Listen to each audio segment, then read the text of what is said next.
যারা রাসূল সাল্লাল্লাহু আলাইহি ওয়াসাল্লামের নাম শোনার পর আল্লাহ রাসূল সাল্লাল্লাহু আলাইহি ওয়াসাল্লামের উপরে দুরূদ পড়ে না, আল্লাহ রাসূল সাল্লাল্লাহু আলাইহি ওয়াসাল্লাম বলছেন ওই ব্যক্তি ধ্বংস হোক।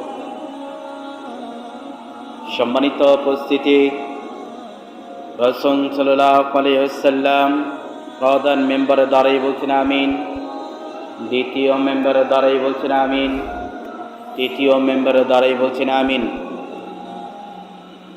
রাসূল সাল্লাল্লাহু আলাইহি ওয়াসাল্লামকে প্রশ্ন করা হলো, জিজ্ঞাসা করা হলো, হে আল্লাহ রাসূল সাল্লাল্লাহু আলাইহি ওয়াসাল্লাম কিসের উপর আমিন আমিন বললেন আমরা বুঝতে পারি নাই। তখন আল্লাহ রাসূল সাল্লাল্লাহু আলাইহি ওয়াসাল্লাম বলছেন, আমাকে জিবরাইল এসে বলছে ওই ব্যক্তি ধ্বংস, যে ব্যক্তি আমি নবী মুহাম্মদ সাল্লাল্লাহু আলাইহি ওয়াসাল্লাম আমার নাম শোনার পর যে ব্যক্তি আমার উপরে দুরূদ পড়ল না ওই ব্যক্তি ধ্বংস, আমি নবী মুহাম্মদ সাল্লাল্লাহু আলাইহি ওয়াসাল্লাম বলছি আমিন। সম্মানিত উপস্থিতি, যখন রাসূল সাল্লাল্লাহু আলাইহি ওয়াসাল্লামের নাম শোনা হবে তখনই রাসূল সাল্লাল্লাহু আলাইহি ওয়াসাল্লামের উপরে দুরূদ পড়তে হবে।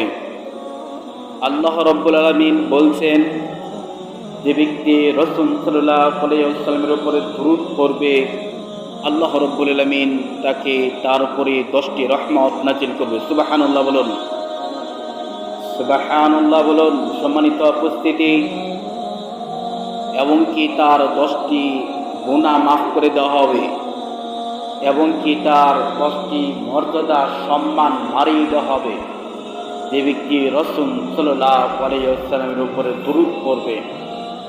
রাসূল সাল্লাল্লাহু আলাইহি ওয়াসাল্লাম একদিন সাহাবীদেরকে বলছিল, হে আমার সাহাবীরা, আমার উপরে তোমরা দুরূদ পড়ো। এখন সাহাবীরা বলছেন, হে আল্লাহর রাসূল সাল্লাল্লাহু আলাইহি ওয়াসাল্লাম আপনার উপরে কেমনে দুরূদ পড়তে হয় আমরা তো জানি না, আমাদেরকে শিক্ষা দেন।